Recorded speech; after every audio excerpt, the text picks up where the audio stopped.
하나님 말씀 보시겠습니다. 하나님 말씀은 신약성경 누가복음 15장 21절에서 24절 말씀입니다.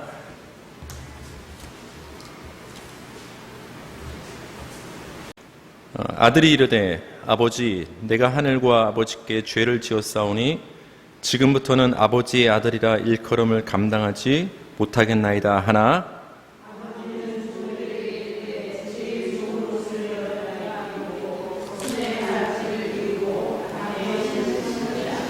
그리고 살진 송아지를 끌어다가 잡으라 우리가 먹고 즐기자. 24절 다 같이 시작. 이 내 아들은 죽었다가 다시 살아났으며 내가 잃었다가 다시 얻었노라 하니 그들이 즐거워하더라. 아멘. 오늘 하나님 말씀 제목 따라 하실까요? 하나님의 일하심과 성도의 아들됨. 계속해서 그 하나님의 일하심에 대해서 말씀을 전하고 있죠. 하나님이 일하신다를 다른 말로 쉽게 표현을 하면 그것을 복음이라고 하는 거예요. 우리가 할 수 없는 일을 우리를 위해서 그 아들 예수 그리스도를 통해서 대신 하나님이 일해 주시는 것, 그것이 일할 수 없는 우리에게 얼마나 복된 소식이겠습니까?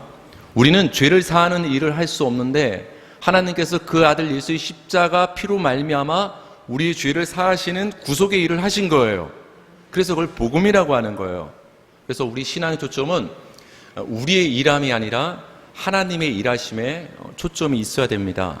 그래서 지난 시간에는 하나님의 일하심과 성도의 안식이란 제목으로 말씀을 전했는데 오늘은 이어서 하나님의 일하심과 성도의 아들됨. 이 아들됨이라는 것은 우리가 하나님의 일하심으로 우리가 아들이 되었다는 말인데 우리말로 아들이란 말이 쓰였을 뿐이지 자녀가 되었다는 말입니다. 자녀. 굳이 아들이란 말을 쓴 것은 아들이 유업을 이을 상속자가 되기 때문에 그래요. 그래서 우리의 생물학적인 남녀를 떠나서 여러분이 여자든 남자든 간에 다 하나님의 아들이 된 거예요. 그래서 우리가 쉽게 표현해서 하나님의 자녀가 되었다 이렇게 말을 합니다. 성경을 보면 일하는 자와 일하지 아니하는 자에 대해서 말씀이 나옵니다.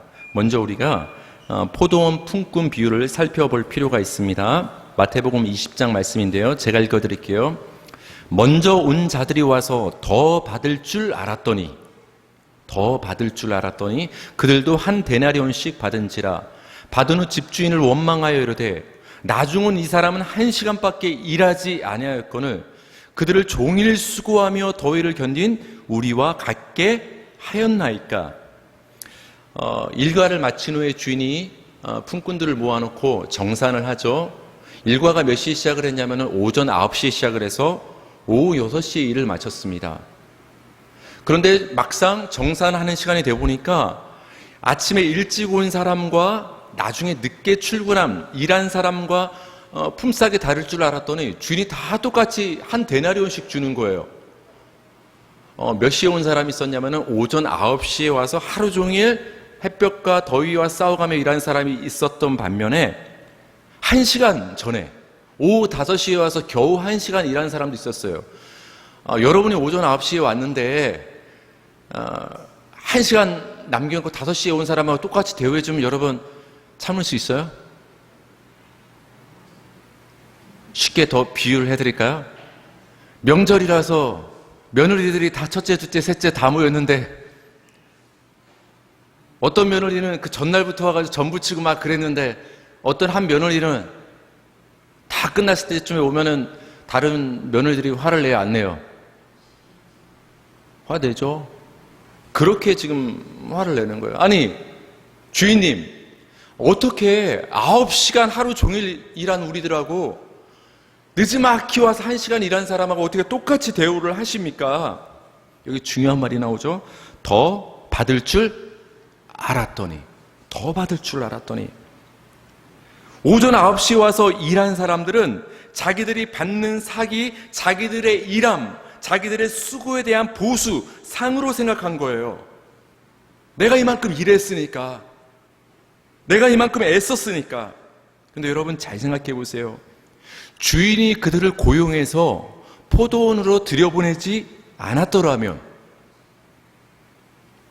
주인이 그들을 고용해서 포도원으로 들여보내지 않았더라면 그들은 일할 수 없었던 거예요. 품삯을 받을 수 없었던 거예요. 결국 그들이 하루 종일 수고하여 받은 품삯도 알고 보니까 주인의 은혜였던 거예요.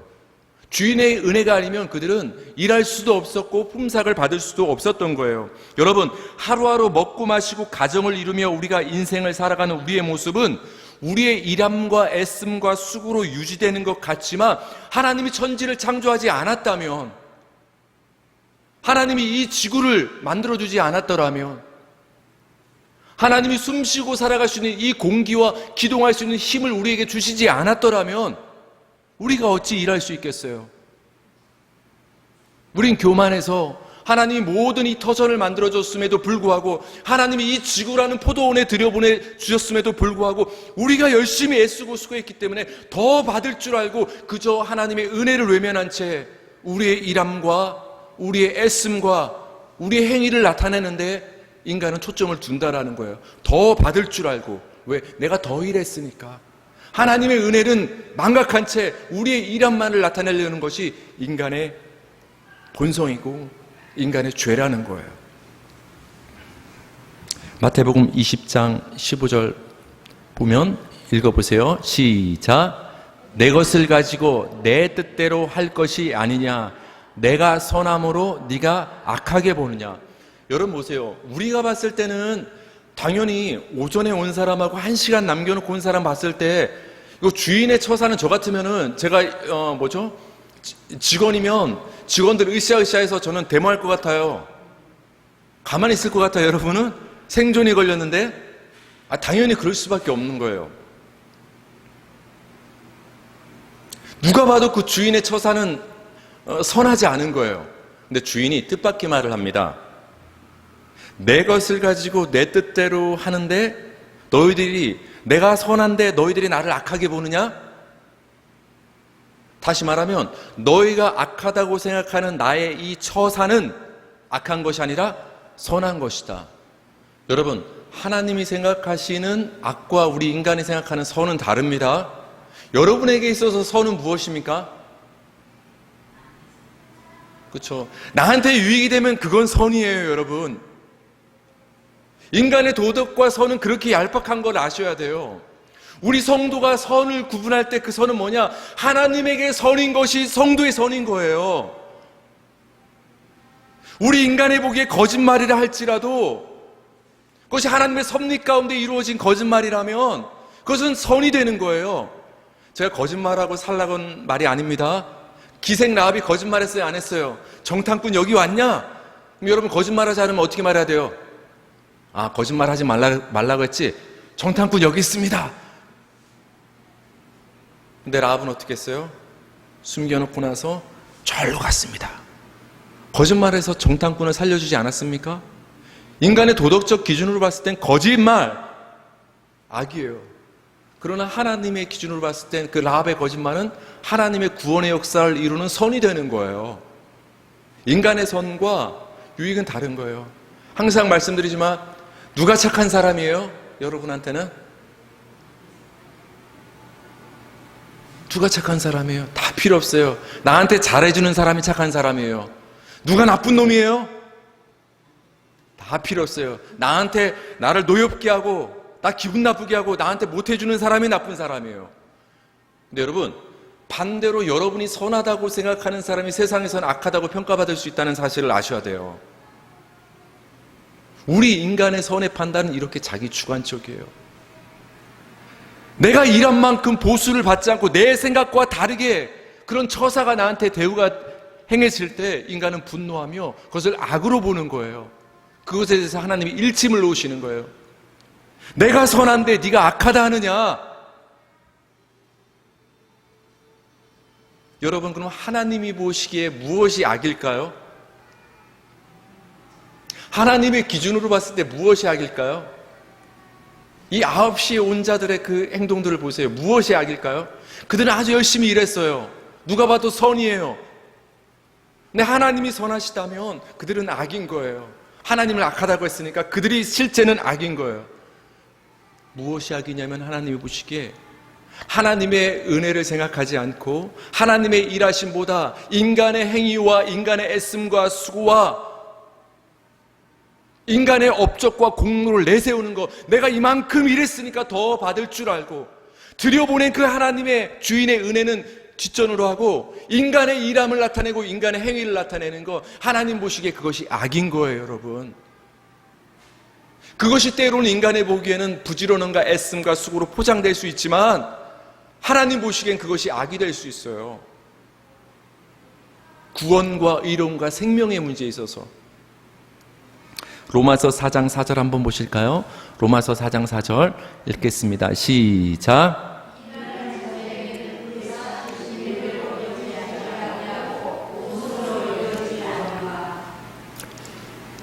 그쵸, 일하는 자. 아까 포도원 품꾼 비유에서 9시부터 와서 일했던 사람들은 일하는 자예요. 뭐냐? 삭슬 나중에 한 데나리온을 받는데 이게 은혜로 여겨지지 않는 거예요. 이게 보수로 여겨지는 거야. 내가 일했으니까 당연히 받는 거. 여러분 살면서 다시 한번 말씀드리지만 누리며 살아가는 거, 여러분의 지혜로 열심히 일해서 하루 수고해서 벌고 살아가는 거, 그거 하나님의 은혜인 줄 아시기 바랍니다. 내가 일한다고 생각하면 당연한 내 보수라고 생각하는 거예요. 일하는 자는 그렇게 생각해요. 여기서 일하는 자는 누구냐? 내가 일하는 자를 말하는 거예요. 하나님의 은혜가 아닌 내 은혜와 내 힘으로 살아가는 자, 하나님 없이 살아가는 자, 그걸 일하는 자예요.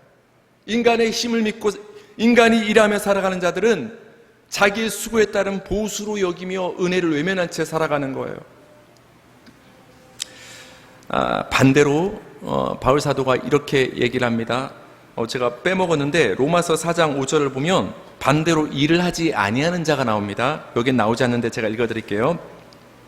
일을 아니할지라도 경건하지 아니한 자를 의롭다 하시는 일을 믿는 자에게는 그의 믿음을 의로 여기시나니.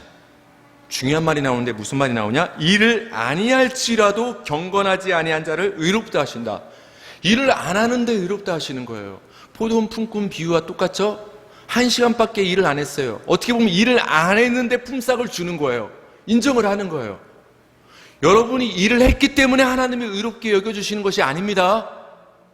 여러분이 깨끗하게 도덕적으로 살았고 열심히 충성을 했기 때문에 하나님의 자녀로 맞아주신 것이 아니에요. 자격 없는 일하지 아니한 우리를 경건하지 아니한 우리를 하나님이 의롭다 여겨주시고 자녀로 받아주신 거예요. 그래서 이런 걸 깨달은 자에게는 이것이 큰 은혜로 다가오는 거예요. 근데 이 사실을 깨닫지 못한 자는 당연히 내가 받은 거니까 별로 은혜로 여겨지지가 않은 거예요. 내가 충성을 다했으니까, 내가 신앙생활 열심히 했으니까 천국 들어가는 거 당연한 거고, 하나님 자녀된 거 내가 잘 믿었으니까 그렇게 된 거야. 별로 감흥으로 은혜로 다가오지 않는 거예요. 그런데 내가 하나님 앞에 내세울 것 없이 일한 것 내세울 것 없고 자격이 없는데 이런 나를 하나님의 은혜로 의롭다 여겨주시고 자녀 삼아 주셨다는 것을 깊이 깨달으면 굉장한 은혜로 다가오는 거예요. 일하지 아니한 자를 경건하게 여겨주시는 하나님의 은혜. 여기서 일하지 아니한 자는 뭐냐? 항상 여러분 헷갈려 혼동해 하시면 안 돼요. 어떤 교회에서 우리가 몸을 움직여서 봉사하는 이런 일을 하지 말라는 게 아니에요. 나를 의롭게 만들고 나를 경건하게 만들고 나에게 생명을 주고 천국에 들어가고 하나님의 자녀가 들어가는 이런 영적인 일을 내가 해서 할 수 있다고 생각하는 자가 일하는 자고, 내가 그렇게 할 수 없고 하나님의 일하심으로 된다라고 믿는 그 믿음의 사람들을 일하지 아니하는 자라고 하는 거예요. 여기서 일하자. 왜? 그럼 여러분, 우리가 일하지 아니하면 누가 일할까요? 하나님이 일하신다는 거예요. 우리 구원의 일, 우리를 의롭게 하시는 일, 우리의 죄를 사하는 일, 우리에게 생명을 주시는 이 일을 우리는 하진 않지만, 아니 정확히 말하면 우리는 못하지만 하나님이 하신다라는 거예요. 그걸 믿는 자를 의롭게 여겨 주시는 거예요. 그래서 믿음으로 의롭게 되는 줄 믿으시기 바랍니다. 일하는 자와 일하지 않는 자가 성경에 계속 나오는데, 구체적으로 우리에게 탕자와 비유를 통해서 일하는 자가 등장을 하고 일하지 않는 자가 등장을 합니다. 우리 누가복음 15장 29절, 맏 아들이 아버지께 한 말입니다. 이걸 한번 읽어볼게요. 시작.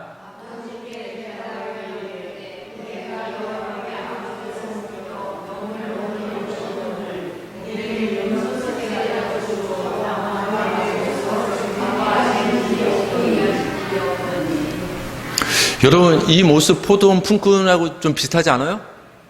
내가 열심히 이렇게 일했는데 이거밖에 날 대우해주지 않습니까? 근데 지금 첫째 아들이 뭐라고 말합니까?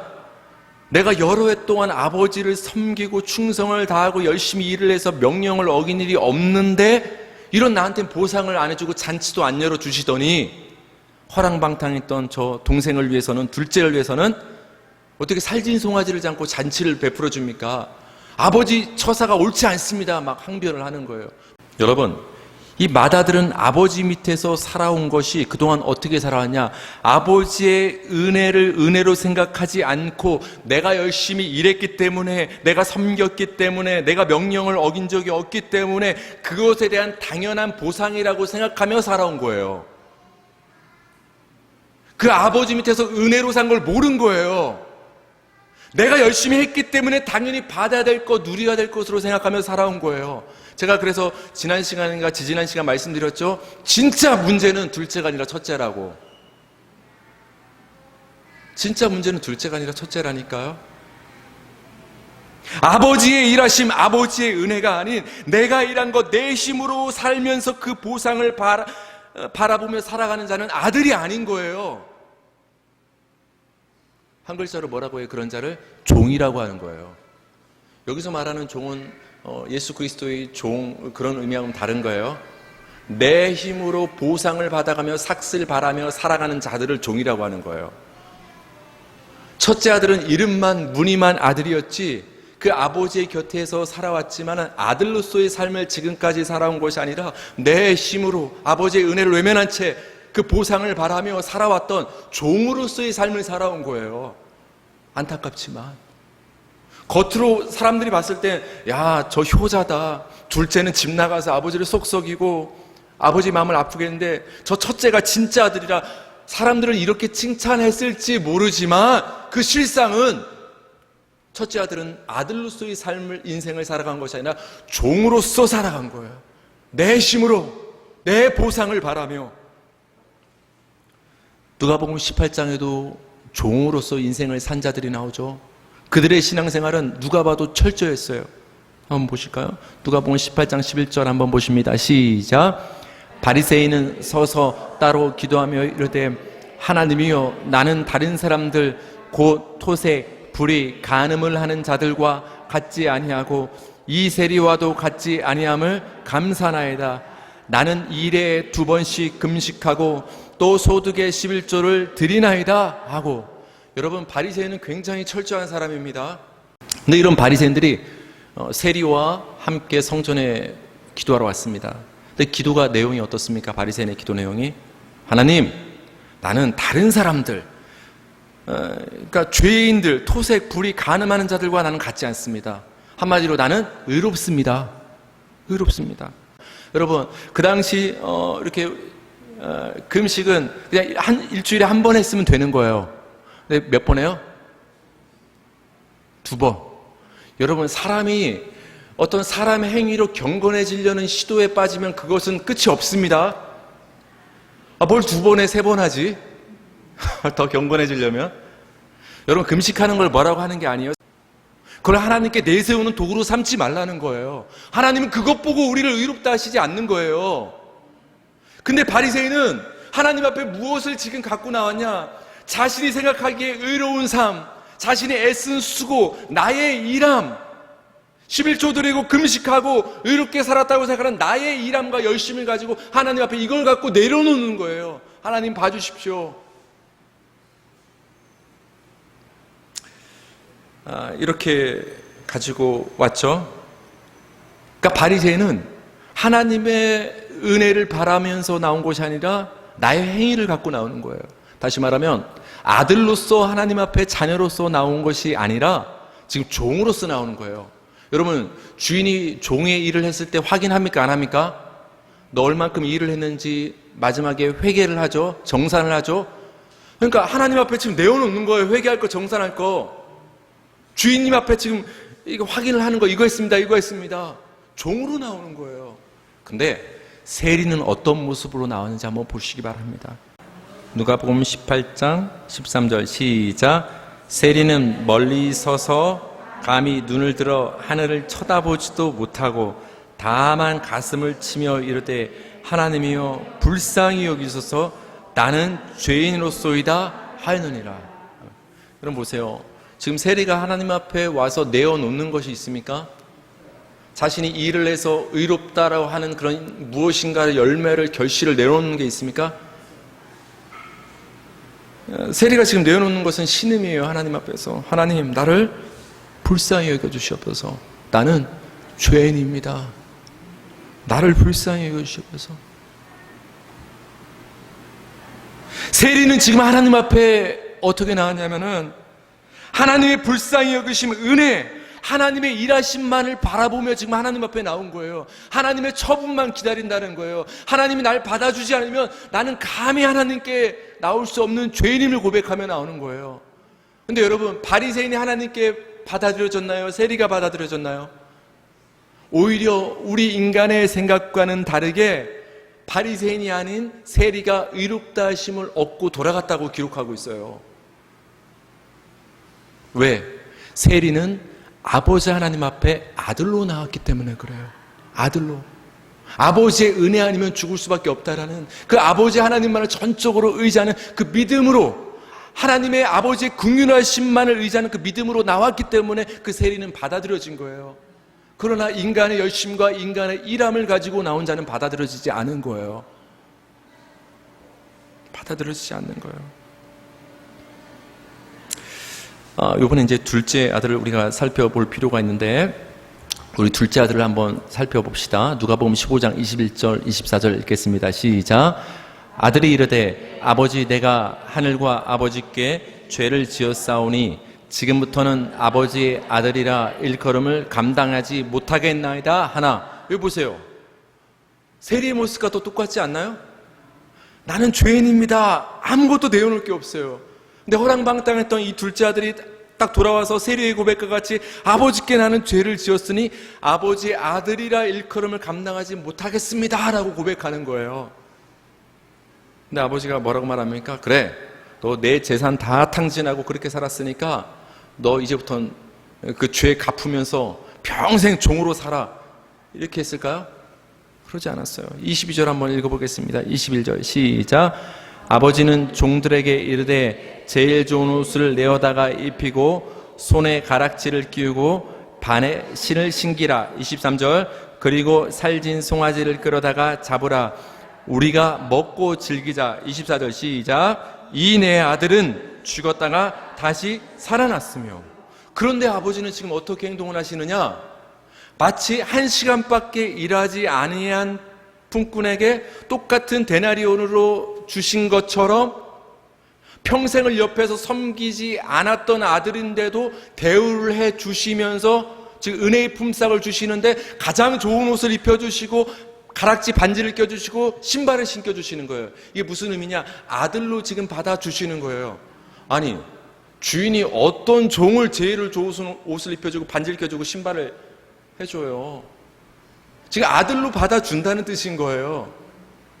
죄인으로서 돌아왔지만 그 아버지의 일하심과 아버지의 은혜만을 바라며 나오니까 내어놓을 곳 없는 인간이지만 아들로서 받아주시는 거예요. 하나님은 하나님의 일하심으로 아들이 되는 거예요. 우리의 일함으로 생명을 얻고 아들이 되는 것이 아니라 하나님의 은혜로, 탕자는 그 하나님의 은혜와 하나님의 일하심을 바라보며 하나님 앞에 나온 거예요. 그래서 24절에 중요한 말을 하죠. 이 내 아들은, 계속 아들은 그렇게 말하잖아요. 나는 아들이라 일컬음을 받을 자격이 없습니다. 그냥 종으로만 먹고 살게 해주세요 그러고 있는데 아버지는 부릅니다. 이 내 아들은, 그 많은 사람 앞에서 지금 선포하는 거예요. 이 내 아들은, 너희가 보기에 이 아들은 허랑방탕이기 때문에 무시할 수 있고 아들 대접 안 할 수도 있겠지만 지금 선포하는 거예요. 아버지가 이 내 아들은, 하나님은 그렇게 선포하셨습니다. 여러분을, 우리는 자격이 없지만 하나님은 여러분을 아들로 선포하시고 입양하시고 받아들이신 거예요. 세리의 모습과 같다고 했죠 아까? 그저 죄인입니다. 나왔지만 하나님께서 의롭다 여겨 받아주신 거예요. 아들로 받아주신 거예요. 그러니까 여러분, 내 힘으로 살아가는 자, 스스로 일하는 자는 종의 삶을 살게 되어 있는 거예요. 그러나 나름 내 삶의 최선을 다하기는 하지만 내 마음의 중심과 그 초점과 무게중심이 하나님의 은혜가 아니면, 하나님의 일하심이 아니면 난 살 수 없고 자녀가 될 수 없고 구원을 받을 수 없다는 것을 알고 믿고 하나님만을 바라보며 사는 자, 그 일하지 아니하는 자는 바로 아들의 삶을 사는 거예요. 여러분, 종의 삶을 살지 마시기 바랍니다. 여러분은 아들이기 때문에 이제는 아들의 삶을 살아야 되는 거예요. 우리의 힘이 아니라 하나님의 힘으로 사는 거예요. 하나님의 힘으로.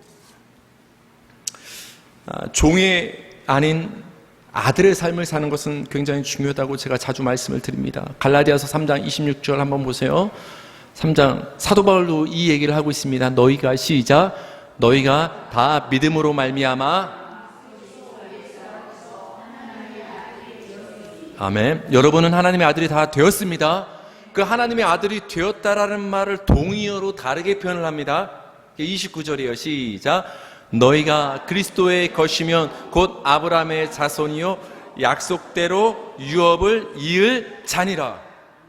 아들이 된다는 걸 풀어서 쉽게 말하면 상속자가 된다란 말이에요. 그래서 여러분, 생물학적으로 여잔데 왜 성경에는 아들 얘기만 나오냐, 너무 이렇게 서러워하지 마세요. 여러분도 아들이에요. 왜 아들이란 말을 쓰냐? 여러분이 상속자이기 때문에 아들이란 말을 쓰는 거예요. 여러분이 예수를 믿음으로 예수 안에서 하나님의 아들이 되었으면 하나님의 유업을 이을 상속자가 되었다라는 거예요. 여러분, 아브라함에게는 이삭을 낳기 전에 충성스러운 종 누가 있었죠? 이름? 4글자. 어느 날 아브라함이 하나님께 하소연합니다. 하나님, 내가 이렇게 나이가 들도록 나이가 먹도록 이렇게 기업은 번창하고 이렇게 세력은 넓어지고 번성하는 것 같지만 정작 내 아들은 없습니다. 내 배에서 난 아들은 없습니다. 내 씨는 없습니다. 그러니까 하나님, 저 다메섹 사람 엘리에셀, 길르다 키운 후사 같은 사람이거든요. 충성스러운 종. 이 엘리에셀이나 하나님 형통하게 그냥 주십시오. 나 이 엘리에셀에게 모든 걸 물려줄 테니까 하나님, 그렇게 얘기를 합니다. 하나님 뭐라고 말씀하십니까? 이 엘리에셀이 아니다. 네 씨로 날 자가 너의 후사가 될 거다. 그 아브라함의 씨로 태어나는 자가 누구죠? 이삭이죠. 이삭이 태어나는 것이죠. 그 엘리에셀 입장에서는 어쩌면은 엘리에셀한테 미안한데 속으로 내심 바랬을지 몰라요. 저는 감정이입시켜서 생각해 봤어요. 내가 엘리에셀이었어. 근데 아브라함은 굉장히 거부야. 근데 아들은 없어. 그럼 더 원래 충성한 어떤 그런 사람이긴 했겠지만 더 충성하지 않았을까요? 여러분이라면? 왜? 아브라함의 것이 다 내 것이 될 가능성이 있으니까. 하나님은 말씀하십니다. 네 유업을 이을 상속자는 종이 아니라 아들이어야 한다. 종이 아니라 아들이어야 한다. 아무리 열심히 일하고 충성을 다하는 종도 상속자가 될 수는 없다. 아들이어야 한다. 그래서 하나님께서는 아들 이삭을 주시고 아들에게 유업을 있게 해 주시는 거예요. 여러분, 훌륭한 종이기 때문에 사람의 일함으로 상속을 받는 것이 아니라 아들이기 때문에 상속자가 되는 줄 믿으시기 바랍니다. 여러분이 종으로서 충성을 다했기 때문에 상속자가 된 것이 아니라 하나님의 아들이기 때문에, 자녀이기 때문에 상속자가 된 줄 믿으시기 바랍니다. 그래서 은혜인 거예요. 그래서 아들이 되는 게 중요한 거예요. 종으로 평생 엘리에셀처럼 수고해봐요. 상속 못 받는다니까요. 여러분, 남 줄 거예요? 항상 하는 말이지만 여러분, 맛있는 거 있고 좋은 거 있으면 남 줄 거예요? 남으면 이웃에게도 베풀어야죠. 항상 말을 극단적으로 들으면 안 돼요. 초점을 말하는 거예요. 좋은 거 있으면 내 자식 줘야 되는 게 정상 아니에요? 그게 나쁜 게 아니에요. 내 자식 좋은 게 있으면 더 주는 게 왜 나쁜 거예요? 그래서 아들인 게 중요한 거예요. 하나님은 아들에게 주십니다.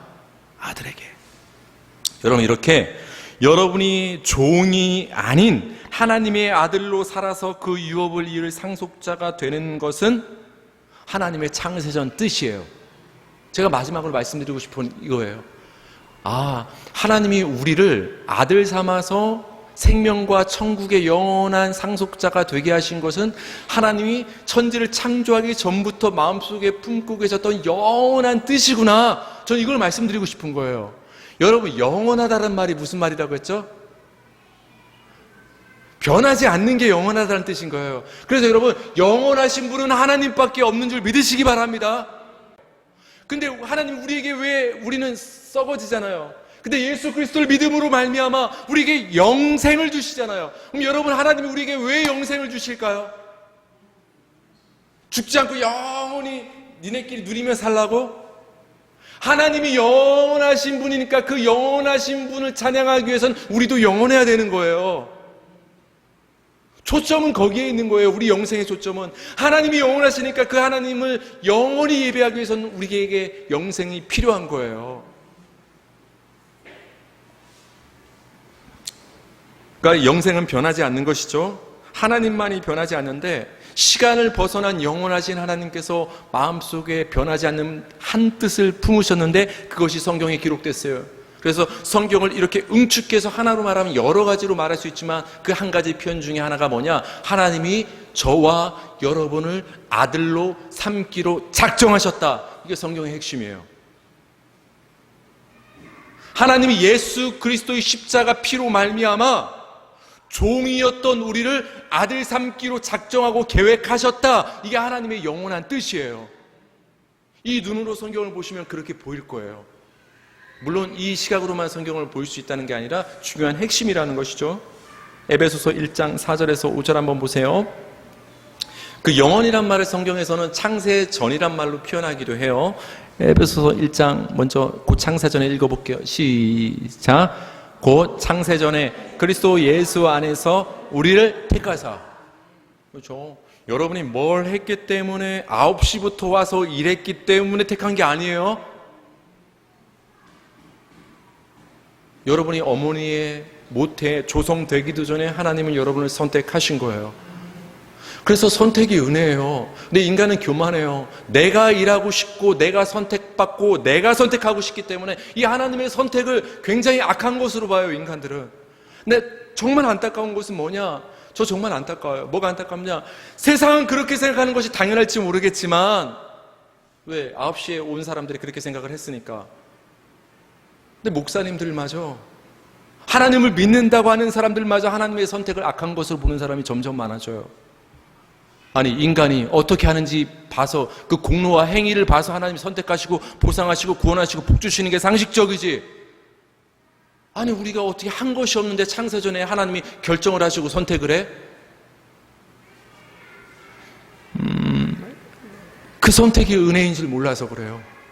여러분, 하나님의 선택에 의해서 우리가 아들이 되고 구원받지 않고 여러분이 어떻게 하느냐에 따라서 9시에 출석해서 하루 종일 어떻게 이 포도원에서 일하는 거에 따라서 여러분에게 천국의 품삯을 주기로 하나님이 결정하셨다면 여러분 자신 있어요? 하나님의 선택이 아닌 여러분의 일함으로 결정하게 여러분에게 선택권과 여러분에게 결정권을 주신다면 구원의 생명을 얻을 자신이 있습니까? 그래서 여러분 선택이 은혜인 거예요. 아니, 하나님 내 의견을 무시하십니까? 이거는 은혜를 모르는 사람, 인간의 죄성이 얼마나 지독한가를 모르는 사람들이 내뱉는 교만한 말인 거예요. 하나님은 창세전에 우리를 선택하신 거예요. 왜 선택하셨냐? 아들 만드시려고. 아들 만드시려고. 근데 여러분 이거를 동의어로 또 다르게 표현해요. 아까 갈라디아서 혹시 말씀 기억하십니까? 믿음으로 하나님의 자녀가 되었다, 아들이 되었다는 말을 상속자가 되었다는 말을 풀었었잖아요. 똑같이 에베소서에서도 바울 사도가 이것을 풀었습니다. 지금 두 번째 보면 기쁘신 뜻대로 아들이 되게 하셨다. 이 말을 다른 말로 11절에서 이렇게 표현합니다. 모든 일을 그의 하나님의 뜻대로 결정대로 일하시는 하나님의 계획을 따라 우리가 예정을 입어, 위에 보면 예정하사 아들이 되게 하셨는데 예정을 입어 뭐가 되었으니 우리가 기여. 이거 좀 이해 안 가지 않아요? 저는 우리말 국어가 굉장히 힘든데 우리가 예수 안에서 기업이 되었다는 말이 뭐예요? 이걸 이 말로 바꾸면 굉장히 이해하기가 쉬운데 우리가 기업이 되었다 이 말은 상속자가 되었다 이 말이에요. 우리가 예수 안에서 상속자가 되었다. 그러니까 우리가 예수 안에서 하나님의 아들이 되었다라는 말은 다른 말로 표현하면 예수 안에서 하나님의 상속자가 되었다라는 거예요. 그러니까 하나님께서 예수 그리스도를 말미암아 믿음으로 말미암아 종이었던 여러분을 불러내셔서 여러분을 아들 삼으시고 천국의 유업을 상속시킬 상속자로 만드시는 거, 이게 하나님의 뜻이고 이미 이루셨고 지금도 이루어 가시고 앞으로도 이루실 일인 거예요.